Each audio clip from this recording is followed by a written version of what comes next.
Estamos aqui do lado do meu querido amigo Cortella, conheço há 20 anos e pessoa incrível que dispensa comentários. Mas você sabe que eu uso uma frase sua para os meus pacientes. Tem muito paciente meu que vem com 80 anos, 90 anos. Doutor, quantos anos eu vou viver? Doutor, eu posso fazer isso, fazer aquilo? E eu digo sua frase. Mário Sérgio Cortella me fala uma diferença entre a velhice e a antiguidade e ser idoso. O que é velho e o que é idoso. E idoso. Então isso você me contou há 15 anos atrás, né? Foi. Não sei se existe tese sobre isso, alguma coisa, queria que você falasse um pouco. Eu tenho um livro sobre isso. Mas para ler é difícil. Então, aliás, ele já me deu 30 livros, eu não li nenhum. Sabe por que ele não lê às vezes? Eu sei. Porque ele gosta de sentar e conversar e prestar atenção. É melhor. É verdade. Não é o único caminho, mas é um dos caminhos. Sócrates, sem querer te comparar a Sócrates, nem eu. Sócrates não escreveu nenhum livro. Né? Nenhum, não há nenhum livro de Sócrates. Às vezes as pessoas mencionam o filósofo Sócrates, né, como sendo alguém, né, que fez muita coisa, como fez, mas ele não escreveu. Quem escreveu muito livro foi Aristóteles, que era filho de médico. E por que o Sócrates não escreveu livro? Porque ele não entendia que era necessário, ele gostava de conversar, dialogar. Tudo que a gente conhece do Sócrates... É verdade.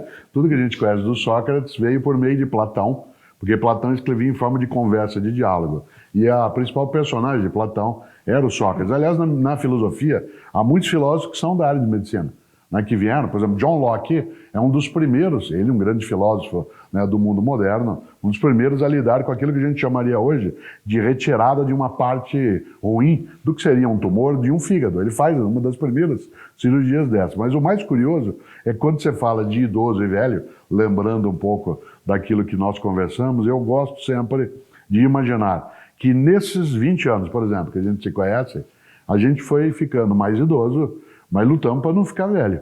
Né? Ficar velho significaria desistir, não querer mais as coisas, largar para trás. Ao contrário. Né? Você está meio velho. Eu também. Porque a gente não se cuida muito. A ideia de cuidado você entende como sendo um afeto? Prevenção. Um afeto? Não, prevenção. Prevenção o quê? Eu fiquei velho antes um pouco com a teoria, mas voltando antes de abrir esse parênteses de gracinha, eu falo muito para meus pacientes, 90 anos aqui, eu sou muito velho, isso não é velho. O Cortella sempre diz, conhece ele? Conheço, que velho é o desistente da vida. É verdade. Então ele pode ter 20, 30 anos. A pessoa que entra na droga com 15 anos de idade, com 20, é um velho, é um desistente da vida. O pessoa que vem com 30 anos que não se cuida, fala, você está velho. O paciente fala, pô, tenho 30 anos. Não, você desistiu da sua vida. Você sabe que às vezes, Calil, me fala assim... Mas esse seu exemplo eu uso muito para conversar com os pacientes. Às vezes a pessoa fala para mim assim, eu resolvi estudar depois de velha. E eu falo assim, olha, não é possível. Depois de velho só a morte. Né? Então você resolveu estudar depois de nova. Né? Você era nova e aí voltou. Agora, um grande pensador, né, que você sem dúvida conhece pela capacidade dele na história, que foi Leonardo da Vinci, né, que também lidou com aquilo que seria, hoje atualmente, uma parte da medicina de anatomia, fisiologia. Ele, quando alguém perguntava a ele já estava na nossa idade, né, você 60, eu 65, quando alguém perguntava a ele assim, quantos anos o senhor tem? Ele diz, não sei, eu já tive 60. Quantos eu tenho, eu não sei. Olha só. Eu posso responder, eu já tive 50. Isso, já teve 50. Agora você está numa outra trajetória. Agora é gostoso fazer essa junção, né, do que é a filosofia nessa aproximação. Quando a gente falava sobre a necessidade daquilo que é a prevenção, por exemplo, né? Eu gosto quando você alerta teus pacientes, e eu presto atenção nas tuas coisas, naquilo que você coloca no mundo digital, na tua leitura, né, no teu Facebook, no Instagram. Gosto de notar o quanto que a ideia de prevenção ela é um ato de inteligência. Né? Nós somos um animal que é capaz de, desde agora, olhar o que virá. Se a gente não for capaz de fazer isso, nós vamos nos submeter à ditadura, né, da circunstância. O que é a ditadura da circunstância? Eu vou dizer algo que pode parecer estranho, especialmente para um pesquisador e médico como você. A medicina é antinatural. Assim como a ciência, de maneira geral, é antinatural. Por exemplo, se eu dissesse a você, há 200 anos, que a única maneira de voar num objeto seria fazer algo mais pesado que o ar, você diz, você está louco? Uma coisa mais pesada que o ar não faria isso. Ora, um avião, em tese, a princípio, ele é antinatural. Se você olha a medicina, por exemplo, estou eu sentado aqui conversando contigo, de repente desfaleço. Você é um médico especialista, você tenta seguir um processo antinatural, isto é, me reanimar. Qual é a natureza da sequência? Se eu desfaleço, estou infartando, o músculo cardíaco... Isso. Não, a natureza faria isso. O músculo cardíaco fibrila, né? Ele vai fibrilando e aí eu caio. E, olha que coisa. Tem um pedaço que a medicina não lida. Se eu aqui agora infarto e paro, você tentará me reanimar. Você vai tentar procedimentos, manobras, primeiro com a tua mão, depois vai tentar... Eu sou um anti-Deus? Eita, não. Contra não, Deus? Você é um colaborador. Colaborador. Né? Você colabora com que a natureza siga um caminho que não seja terminal antecipadamente. Porque eu morrer agora é quase inútil. Né? E nesse sentido, eu ainda tenho um tempo bastante, ainda mais se eu me cuidar mais, bastante bom, né, das coisas. Agora, se eu infarto agora, e você tenta me reanimar e eu não volto, isto é, não retorno, as pessoas à nossa volta, elas chegariam para você como médico e falam assim, Dr. Calil, por que ele morreu? Aí você diz assim, não sabe o que é? Ele teve um infarto, o coração é um músculo, né? Se ele tiver um esforço exagerado, se tiver algum entupimento, ele fibrila. Eu falei, não, o senhor não entendeu a minha pergunta. Eu não perguntei como ele morreu, perguntei por que ele morreu. Aí você diz assim, não, o coração é um músculo, ele não pode ter nenhum tipo de infarto, né, de cansaço, de estresse. Eu falei, não, mas por quê? E é interessante porque quando eu estou caído aqui, se eu aqui estivesse, eu não quero estar, né? Mas se eu estivesse, eu estaria em boas mãos. Se eu caísse aqui agora, você ia me chacoalhar? Não. Mas quem está à nossa volta, que não é médico, ia me chacoalhar e falar para mim uma coisa estranhíssima, que é assim, Cortella, volta. Volta. E tem uma pergunta que a filosofia faz junto com a religião há séculos, que é volta de onde? Né? Quando você balança alguém e diz volta, volta, e o balançar é para ver se o espírito retoma. E o que é um espírito? Né? O que é o último suspiro? Você que lida também nesse campo, é uma coisa que vale. Né? O que é o último suspiro? Alguém suspirou, né? Disse o quê? Até algum tempo vocês avaliavam o final da vida apenas pelo batimento cardíaco e respiração. Né? Hoje vocês têm outros procedimentos. Para você, né? Quando alguém diz assim, volta, volta de algum lugar, se voltasse? E se foi para onde? Isso é uma pergunta para um médico afamado. Eu não sei responder. Agora... Mas você tem todas as respostas, não tem? Para você no dia a dia.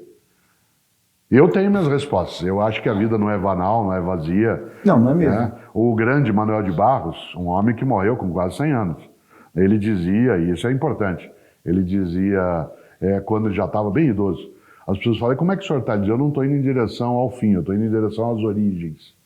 Interessante. Olha a coisa. Bom, você, né? Você, Calil, você acha que quando a gente se for, a gente vai para algum lugar? Porque eu também não tenho tanta clareza como você lembrou. Mas na tua convicção, né, cotidiana... Olha, eu sou católico, mas sou chamado espiritualista. Eu acredito em vida após a morte, e eu acredito que nada é por acaso. Com a vantagem que não precisa de médico depois da morte. A gente não sabe. Não, se você vê vários filmes aí de espíritos, você vê que precisa de médico após a morte, né? Mas de qualquer jeito, eu acredito que existe um ser maior, né? Onde a gente vai, e por que a gente veio, e por que a gente vai, eu não sei, ninguém sabe, né? Talvez um dia saibamos ou não, né? Mas de qualquer jeito, existe um ser superior aí, né? Que comanda difícil, tudo. né? Porque às vezes me perguntam... Aliás, você tem que acreditar que existe um ser superior coordenando tudo. É uma possibilidade. Às vezes me perguntam assim, como é que você compatibiliza a filosofia com a religião? Isto é, a filosofia, que é a minha área, como a ciência é a tua área, é uma coisa metódica, estruturada, que está ligada à experimentação. Eu sempre digo o seguinte, uma divindade ou forças divinas, ela não é impossível, mas ela é improvável. Isto é, eu não posso dizer que não existe, mas eu também não posso provar. Isto é improvável nesse sentido. Quando a ciência, que é a tua área e a minha lida, é uma coisa de força mental, né? Eu queria fazer um parênteses aqui e falar duas coisas, né? Uma, do medo. Medo e fé. Você é um fortão, fala grosso. Você tem medo de alguma coisa? Claro, tenho. Eu não confundo medo com pânico. Né? O pânico é incapacidade de ação, medo é estado de alerta. Eu já contei, inclusive, no meu canal no YouTube, que eu tenho pânico de barata, não tenho medo. Não tem nexo um cara do meu tamanho ter medo de um ser que não morde e é desse tamanho. Tem. Não Claro tem que nexo. claro. Não. É irracional ter Não, pânico, não, de medo não, de barata. não. Você acha? Claro, porque se ela vem correndo, você se assusta e cai de uma janela... Sim, você mas tem aí é medo uma da barata. decorrência. Ué, como? Nunca ouvi num prontuário, nem você, né? Tomou 6 pontos de sutura, foi mordido por uma barata. Eu tenho medo de lagartixa. Então, Entra uma lagartixa aqui, não, me você tira da não tem janela. medo, você tem pânico. Porque medo é estar de alerta. Medo você tem de que um paciente teu pereça, medo você tem de não saber lidar com uma Eu tenho medo de situação. lagartixa. Não, você tem pânico. O pânico deixa em estado de tensão. Olha que coisa interessante. Quando você me pergunta, você tem medo de algo? Sim. Ele é inteligente. Quando eu desbanco a teoria dele, no medo de pânico, porque, lógico, se entra uma barata aqui, ele vai sair correndo e se atira da janela, tem que ter medo de cair da janela. Eu não me atiro, não. Eu jogo você sobre ela, mas não por conta de inimizade, mas porque é importante, né, que alguém me proteja. Bom, você tem medo? Daquele ser. Tenho. Eu tenho medo de ter uma vida inútil, banal, fútil. Eu tenho medo de quando eu partir, e eu partirei, né, que as pessoas não digam algo que eu acho que terão que dizer. Isso depende do meu esforço, que é assim, o Cortella faz falta. Isso eu tenho medo. Eu tenho medo de não fazer falta. Eu tenho medo de ser dispensável. Isto é, nessa vida, né, que eu tenho, que eu não criei, eu não sou o autor dela, eu a recebi como uma dádiva, né, eu não sou o construtor dela, mas eu não quero desperdiçá-la. Não quero que essa obra que me cabe, assim como te cabe, que ela seja colocada como algo que passou apenas. Eu não quero fama. Eu sou famoso, você o é, por conta de mídia, de trabalho, mas eu não quero essa fama que desaparece, né, que vai como areia no mar, passa pelo meio dos dedinhos. Eu quero aquilo que assim, faz falta. Cortella faz falta. Faz falta. Faz falta na família, no grupo de amigos, faz falta na política, faz falta na profissão. Se faz falta. Quanta gente faz falta na tua vida? Na minha também. Gente que a gente queria que tivesse conosco. E alguns não faz falta alguma. Nenhuma. Aliás, é gente que nos dá o agradável prazer da ausência dela. Agora, vamos falar uma coisa interessante, porque como que você vê na recuperação de um paciente, você que não é médico, a fé e como que atrapalha a depressão? Quanto mal faz não ter fé e estar deprimido? Você sabe que uma pessoa ela pode ter fé e não ter uma religião. Sim. Ela pode ter fé, fé na vida, fé na partilha do amor, pode ter uma fé religiosa. A fé é decisiva num processo de autocuidado e de crença. A crença, a esperança de que ela conseguirá, né, sair de um determinado movimento negativo. Aquilo que é a angústia, aquilo que é a amargura. Por exemplo, não basta eu ter fé para que eu seja cuidado em relação às coisas que tenho. Só que a fé me dá mais energia, ela me dá mais vitalidade. Quando você me diz que você é uma pessoa que tem crença numa força que ajuda, isso te dá mais vitalidade, mais vigor. A mim também. Nesse sentido, mas a você fé... diz que acredita pouco nas coisas? Então, não, ao contrário. Eu digo que eu não tenho crença numa divindade específica, mas já o tive. Mas eu não descreio, como eu disse, né, que há uma força que nos conecta em relação à vida. Pode chamá-la de Deus, pode chamá-la de deuses, pode chamá-la de deusa, posso não dar nome. O budismo não tem uma divindade. Né? O islamismo tem uma divindade específica, como o cristianismo e o judaísmo. Né? O grande modo, né, daquilo que é o hinduísmo tem 350 milhões de divindades. Não é essa a questão central. A questão central é, uma pessoa que tem fé ganha mais vitalidade. Mesmo quando está doente? Sim. Por exemplo, mesmo quando está com uma doença grave? Claro, porque se eu descreio que eu possa ser apoiado, se eu acho que eu estou abandonado, até por aquilo que pode me proteger, eu estou perdido. Um grande médico que você conhece... Mas não adianta eu ter fé se eu estou morrendo. Não adianta eu ter fé se eu estou morrendo, se a minha morte for inútil. Mas se eu tiver uma fé de que aquela morte não é um término, ela é uma transição, que ela não é um fim, ela é uma passagem. Há pessoas que então assim eu tenho creem. Que ter fé. A pessoa se eu tenho uma pode doença ter terminal, fé. Sim. eu tenho que ter fé. Que a minha vida não é inútil. Passagem, que eu quero paz na passagem. Que eu posso terminar, que a minha vida cessa, mas que isso não é fútil, não é banal. Mas é a diferença da fé que eu tenho de me recuperar. Claro. A fé de me recuperar significa que eu tenho a expectativa de que eu vou melhorar. Há situações em que não há mais expectativa. É quando vocês mesmos, na ciência médica, dizem não tem saída. Quando eu sou ligado à ideia de que eu não tenho saída, o que eu quero fazer? Eu quero que aquilo que é a minha partida não seja algo que desperdice. Então, sua mensagem é que a pessoa tem que ter fé na vida e na morte? Em ambas. Em ambas, haja vista que Francisco de Assis, que é um grande pensador também, ele dizia irmã morte. Olha que expressão ele usava, irmã morte. Ele dizia irmã morte no sentido, né, de abraçá-la. Um dia, né, um estupendo, um grande pensador, que é o Leonardo Boff, um teólogo brasileiro, né, e eu perguntei para ele, no final de um programa, como você está agora conversando aqui comigo e vice-versa, eu perguntei para ele assim, se você puder um dia encontrar Deus, o que você acha que você vai fazer? Ele disse, olha, eu vou ter tantas perguntas para ele que não vai dar tempo dele perguntar nada para mim. Né? Eu vou perguntar tantas coisas para ele que ele não vai conseguir. Às vezes me perguntam, se você encontrar Deus depois de morrer, o que você gostaria que ele te dissesse para você? E eu sempre digo, de modo humorado, eu queria que Deus falasse para você, nossa, como você demorou. Falando em fé, no tratamento do doente de depressão, o que você falou é muito importante. Sim. Porque o paciente que está numa UTI, que tem uma doença grave, ou mesmo que não tenha uma doença grave, mas tem uma doença, porque doença é doença, né? Sim. Ter fé é extremamente importante, seja no que for. Né? O paciente tem que estar otimista, porque fé para mim, com o paciente, significa otimismo. Então ele está otimista com o tratamento, está otimista que vai recuperar, vai para uma cirurgia cardíaca com fé. Fé que vai tudo bem, otimista, a recuperação é incrivelmente melhor. Sem dúvida. A depressão, inclusive, coloca a condição de desvitalizar a pessoa. Não, a depressão e aquilo que já eu falava, causa doença. Sim, ela tira a vitalidade. Quando você ganha um pouco de crença de que a energia da vida pode, de novo, fluir dentro de você, sem dúvida... A depressão para você é perda de vitalidade, é perda de energia. O contrário de depressão, você sabe disso que é a tua área. O contrário de depressão não é alegria. O contrário de depressão é vitalidade. Né? E a depressão, nós temos... Isso é padrão, é protocolo na medicina. A depressão aumenta o risco de doença cardíaca, por exemplo, aumenta o risco... Eu li, você escreveu um ótimo artigo sobre a isso. depressão é um dos fatores de risco, porque o deprimido não se cuida, ele não faz exercício, ele não come direito, ele acaba fumando, bebendo, entrando nas drogas. Então o deprimido, por si só, ele aumenta em muitas vezes o risco de doença cardiovascular, que é o acidente vascular cerebral, que é o derrame, e o infarto. Né? Então, quer dizer, o deprimido sem fé, então você pega uma pessoa sem vitalidade, é isso? Sem vitalidade. E sem fé. Aí ele está com uma condição muito agoniada de vida. Né? É interessante porque é um grande filósofo que você conhece, né? Que é Nietzsche. Mas eu não conheço. Nietzsche não de estudo, porque não é a tua área. Mas né? eu não conheço. Não é a nada. tua leitura, mas o nome você conhece. E Nietzsche eu sei que você conheço. está brincando comigo porque eu te conheço há muito tempo. É claro, Nietzsche dizia, quando você olha para o abismo, ele olha de volta para você.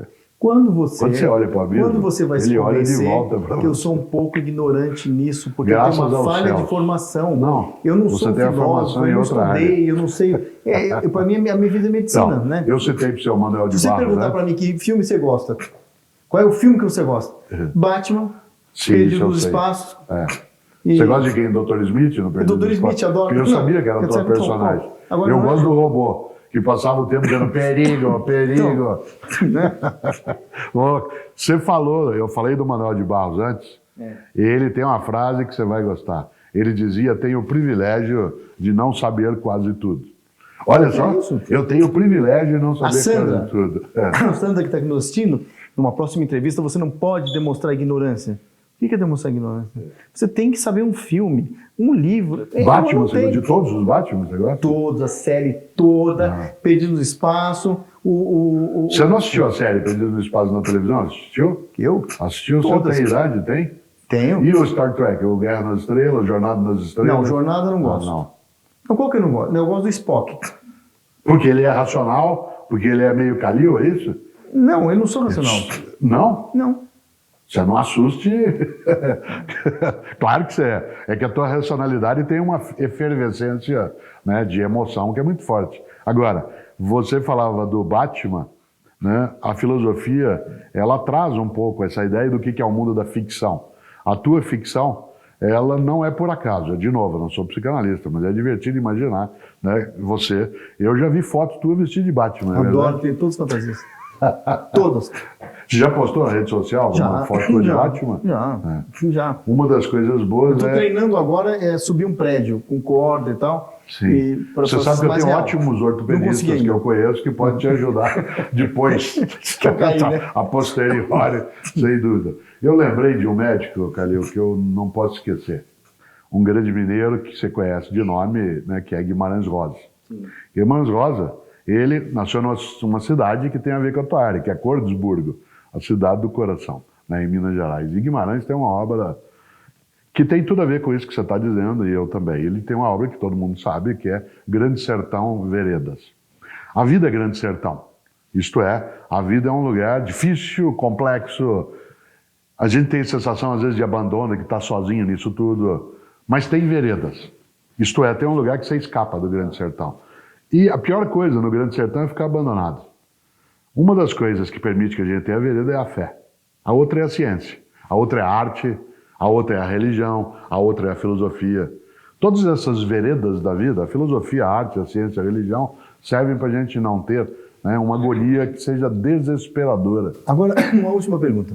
Eu tenho meu Instagram, minhas redes sociais, falo de aula, falo de doença, apareço subindo escada, andando no parque, na chuva, vestindo de Batman, né?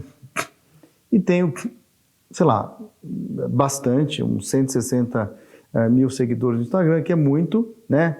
Mas muito longe de você, que tem 3 milhões e só fica filosofando por aí. Olha que segredo ter 3 milhões de seguidores. 3 milhões e 400. Sim, mas veja bem, um se mata pela rua de Batman, pula da janela, se joga no chão, fala de infarto, né? O outro fica só filosofando, falando do universo, de Deus. Pô, tem 3 milhões e 400? Então, pô, eu vou virar um, sei lá o que agora, não, eu vou virar um guru, que eu acho que vai aumentar meus seguidores. Claro, você é um guru no sentido clássico da palavra, porque o guru é o mestre, é aquele que ensina, que orienta. Mas então você me diz assim, meus seguidores, hoje vamos falar sobre o céu. Aí fica olhando para o céu.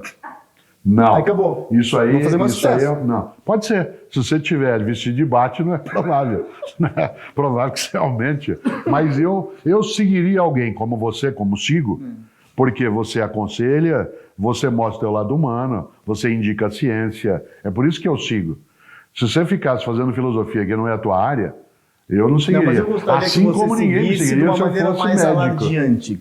Falando para os seus seguidores, 3 milhões e 400, me seguirem também. Seguinte, seguidores de Mário Sérgio Cortella, não deixem de fazer algo com um dos grandes médicos que o nosso país tem. Por isso, não é uma questão de piedade, é uma questão de inteligência. Isto é uma capacidade de ir buscar o que apoia, aquilo que ajuda. Alguém que é capaz de cuidar de dezenas e dezenas de pessoas todos os dias e que em alguns momentos sai de Batman, é porque tem um coração maravilhoso e ao mesmo tempo uma capacidade de humor. Não, você esqueceu de falar. Que é muito... Sigam ele. Sigam o Batman, né?